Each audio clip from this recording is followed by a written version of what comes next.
ይሄ ትችት የሚባለው ነገር ምን ያህል ልጆቻችንን አፌክት እንደሚያደርግ ስንነጋገር እና በዛ መልኩ ስንቀጥል ማለት ነው። እንዳውም ቅድም አብርሽም አንዳንድ ሰዎች በቃ ማለት የጎደለውን ብቻ ሃይላይት እያደረጉ እንትን ማድረግ ነው ልምድ አላቸው። በቃ እሱ ነው ልምዳቸው ብሏል። እና በትክክልም ደግሞ በእንደሱ አይነት ኢንቫይሮንመንት ውስጥ የሚያድጉ ልጆች ትልቁ ችግራቸው እንዳልነው በራሳቸው አይተማመኑም። ዋጋ የለኝም ብሎ የማሰብ ነገር። ለምን ሁል ጊዜ ሮንግ የሆነውን ነገር ነው የምንነግራቸው፣ እየተሳሳቱ ያሉትን ነገር ስለምንነግራቸው ሁሌ እኔ በቃ እንደተሳሳትኩ ነው፣ ሁሌ መቼ ነው ትክክለኛ ነገር ማደርገው የሚለው ድምፅ ውስጣቸው አለ ማለት ነው። ከዛ በተረፈ ኤንግዛይቲ፣ ይሄ መጨናነቅ እና ደግሞ ድባቴ፣ እነዚህ አይነት ባህሪዎች ደግሞ ያመጣሉ። ከዚህ በጣም ከመተቸታቸው የነሳ የሚመጡ በቃ እኔ አረባም የሚለውም ስሜት ሁሌ አብሯቸው ስለሚቀጥል ያን አይነት ስሜቶች ያስተናግዳሉ። ከዛ በተረፈ ይሄ ፐርፌክሽኒዝም የሚሉት ወይ ደግሞ ስህተትን ላለማድረግ ወይ ፌል ላለማድረግ በተቻላቸው መጠን በቃ የሚጥሩት እሱን ነው። ያ ደግሞ በሚሆንበት ሰዓት ልጆች ምን ይሆናሉ? አዳዲስ ነገር ለመሞከር ይፈራሉ ማለት ነው። እንገድባቸዋለን። ለምን የእኛ ልጆች እኮ ዘንዬ ከሌሎች ልጆች እኮ በጣም እኮ እኛ ቁጥብ እንላቸዋለን፣ ግን ቁጥብ ሳይሆን የማይሞክሩ ናቸው። አይደለም ወይስ ተሳሳትኩኝ? ምክንያቱም እኔ ያለሁኝ ኢቨን ፕሌግራውንድ ላይ እንኳን ሲኬድ ልጆቹ በጣም ከልጅነት ጀምረው ማለት ነው ዝም ብለን ብናያቸው የእኛዎቹ የሚያውቁት ላይ ብቻ ነው የሚጫወቱት። ውጭ ሸርታቴ የእውነቴን ሌላ ነገር እንኳን ሄዶ አይሞክሩም። ኦር ያችን ዥዋዥዌ እኛ የምንገፋቸው ላይ ሌላ ይሄ በእጅ እንደዚህ ይዞ የሚጫወቱት ኦር የሆነ በገመድ የሚንጠለጠሉት ምናምን ላይ አይሄዱም የኛ ልጆች። ለምን? እኛ ኦልሬዲ ያንን ፊር ቢልድ አድርገንላቸዋል ውስጣቸው። ትወድቃለህ የሚል ማለት ነው። ግን አንድ ምነግራችሁ ነገር ቢወድቁ ከመሬት አያልፉም። እሱኬ ይውደቁ፣ ምንም የሚሆኑት ነገር የለም። በዛ ላይ እኛ ትወድቃለህ ስንላቸው መውደቅን ሲያስቡ ይወድቃሉ ልጆቻችን። ወራስ ግን ትበረታለህ ብንላቸው ልጆቹ አይወድቀው። የምናሳያቸው ልጆቻችንን እኛ ከላይ ሆነን እንዲያው የምንፈልገውን ነገር ብናስተካክላላቸው ጥሩ ነው እላለሁ። ጊዜ እኮ እንደ ወላጅ እንዳውም ልጆቻችን እኮ የእውነት ገና ነጭ ወረቀት ስለሆኑ ብንፈቅድላቸው እኮ እነሱ እንዳውም ብዙ ነገር ለእኛ እየደፈሩ ባሳዩን ነበረ። እኛ እንዳውም እውነት ለመናገር ከሆነ ጭራሽ እንኳን አይደለም ልንሞክረው ማናስበውን ነገር እነሱ ሊያደርጉ ሲነሱ እኛ ምንድን ነው የምናደርጋቸው? ሽባ ነው የምናደርጋቸው ልጆቹን። አትችልም፣ አይሆንልህ፣ መይ አሁን ደግሞ አንተ ይህንን ነገር ችለህ ልትሰራ በስማ ይሄ ሁላ ኢዝ ፕሮጀክቲንግ ኦን ዮር ኪድስ። ሆነስትሊ ስፒኪንግ የራሳችንን ዊክነስ አትችልም እያልን ያለነው ልጆቻችንን ቢሆንም ግን እኛንን ውስጣችን እንደማንችል የሚሰማን እና ልጆቻችንን ደግሞ እንደዚህ እያደረገን ሽባ እናደርጋቸዋለን። እና በተቻለ መጠን እነሱ እንሞክር እያሉ በሚሉበት ሰዓት ባንሰብራቸው። ለእሱ ኤግዛምፕል ልስጥሽ ዘንዬ፣ የሁላችንም ልጆቻችን አሁን ሳይክል ሲማሩ አይተሽ ከሆነ ኢቨን የኋላ ዊል ተደርጎላቸው ማለት ነው። አንዳንድ ፓረንቶች ሳይ ማለት ነው ይይዙላቸዋል ነገሩን ማለት ነው። በቃ እኮ 4 ዊል ነው፣ የትም እኮ አትሄጅም። ግን ከፍርሃታችን የተነሳ እንይዝላቸዋለን ማለት ነው። እና አንዳንዴም ኮንትሮሉን ለራሳቸው ብንሰጣቸው ለሚያስፈልግ ነገር ልጆቹ በጣም ዴቨሎፕ እንዲያደርግ ይሆናል። ወላጆቹን እስቲ እንንቃ አብረን። ልጆቻችንን በፍርሃት ያስቀመጥናቸው ነው። በፍርሃት መሄድ ወዳለባቸው እንዳይሄዱ እያደረግናቸው ነው። በፍርሃት ብርሃናቸውን እያጨለምናቸው ነው ለማለት ነው። እኛም ይኸው እዚህ ያለ ነው። ትክክል ነው። ትክክል ነው። ትክክል ነው።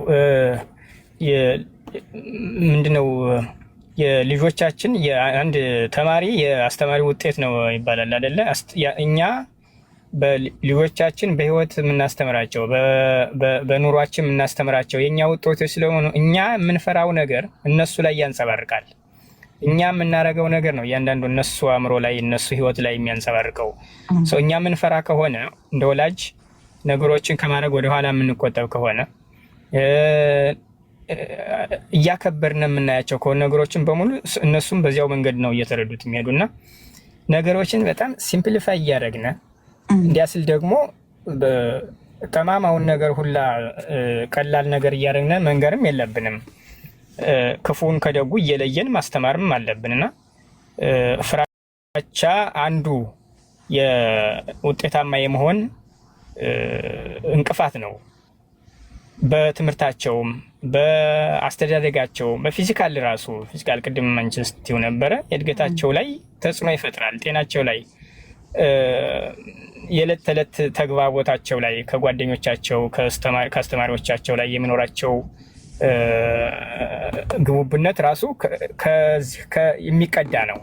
በፍራቻ የተሞላ ከሆነ የሚፈሩ ከሆነ ሀሳባቸው ራሱ በድፍረት መግለጽ የማይችሉ ከሆነ ወደኋላ እያሉ ነው የሚሄዱት እና እሱን እንደ ወላጅ ማስተካከል ቁጭ ብለን ማሰብ ይኖርብናል ለማለት ነው።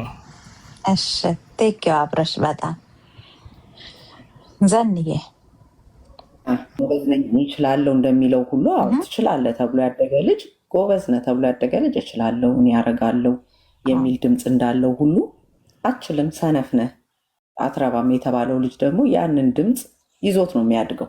ስለዚህ አዋቂም ሆኖ ራሱን መልሶ ትላንትና አባቱ ወይ እናቱ ሲተቹት ነበረ ይሄ ልጅ ዛሬ ደግሞ ራሱን በራሱ ይተቻል። ማንንም አይፈልግም። በቃ ኦልሬዲ ትሬኒንግ ተሰጥቶታል፣ ፕሮግራሚንግ ተሰርቷል ልጁ ላይ። ስለዚህ ልጁ ራሱን በራሱ በቃ እዛው አናቱን እያለ ራሱን ወደኋላ ያስቀራል።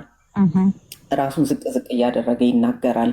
እኔ እኮ አረባም፣ እኔ እኮ እኔ ምን ደግሞ ምናምን በቃ የት እንዳልደርስ ነው፣ እኔ ደግሞ ለእኔ እኮ ይሄ አይገባኝም የሚሉ ድምፆች በውስጡ ይዛል። ከዚህ በፊትም ስለ ኢነር ቮይስ በደንብ ፕሮግራም ሰርተንበታል እና እንደዚህ የሚተቹ ልጆች ይህንን አይነት ማንነት ይዘው ያድጋሉ።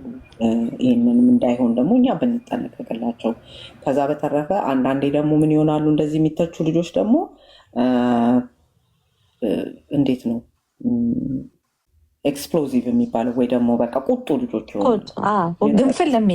ግንፍል ይላሉ። ለምን ምንም ባረግ እንደሆነ ማንም አፕሪሺየት አያደርግልኝም እኔ የማደርገውን ነገር እንደሆነ እኔ ትክክል ከሰራሁት ነገር ይልቅ የተሳሳትኩትን ነው የሚነገረኝ። ጥሩ ስሰራ ጎበዝ አይሉኝም። መጥፎ ነገር አንዷን ነገር ግን ከተሳሳትኩኝ ያችን ነው እያነሱ 10 ጊዜ እኔን ወደታች የሚደቁሱኝ የሚለው ነገር ስላለ ልጆች ቁጡ የመሆን ባህሪዎችን ያመጣሉ ማለት ነው። ከዛ በተረፈ ደግሞ አንዳንድ ልጆች ደግሞ ምን ይሆናሉ መሰለሽ ትችት እንዳይመጣባቸው ፒፕል ፕሊዘርስ ይሆናሉ። ሚኒንግ በቃ ሰውን ሁሉ ማስደሰት ጠበቅ እንደዛ አይነት ልጆች ይሆናሉ። አንዳንዶች ደግሞ ምን ይሆናሉ ምስጋናን መቀበል ያቅታቸዋል። በቃ በስራ ዓለም ላይ ሆነው ጎበዝ ሰራተኞች ሆነው አለቆቻቸው ወይ ቲም ውስጥ ያሉት ሰዎች አዎ ቆንጆ እኮ ነው የሰራችሁት እናመሰግናለን፣ ይህንን ነገር በእናንተ ተወጣ ነው ሲሏቸው ያንን ነገር መቀበል ትልቁ ፈተናቸው ይሆናል። ነው እንደውም ምን ነበረ የሆነ ስም አለው አይደል አኔታ ያፌ ላይ አሁን ጠፋብኝ እንጂ ምስጋና መቀበል የሚያቅታቸው ሰዎች በዚህ በሳይኮሎጂ የሆነ ተርሚኖሎጂ አለ ካስታወስኩት በኋላ ሜንሽን አደርጋለሁ እና እንደዛ አይነት ባህሪም ያመጣሉ ማለት ነው ልጆችን። ከዛ ሲቀጥል ደግሞ ይሄ በጣም ኦቨርቲንክ የሚያደርግ ልጅ እንግዲህ መቼም እንደሱ አይነት ሰው አጋጥሟቸው ይሆናል ብዬ አስባለሁ። በቃ አንድን ነገር ከማድረጋቸው በፊት ይህንን ነገር እንዲህ ላድርገው ወይንስ እንዲህ ላድርገው፣ እንዲህ ባደርገው ይበላሽብኝ ይሆን፣ በዚህኛው በኩል ልሞክር። ከዛ ደግሞ ውሳኔ ከመወሰናቸው በፊት በጣም ይጨነቃሉ። በቀላሉ ውሳኔዎችን እራሱ መወሰን ያቅታቸዋል ማለት ነው። እና ይህንን አይነት ልጆች የምንፈጥርበት ምክንያት አንዱም እንደዚህ እየተቸን ካሳደግናቸው ወደፊት ላይ በቃ ኢንሴኪዩር ይሆናሉ በራሳቸው ነገሮችን ለማድረግ ማለት ነው።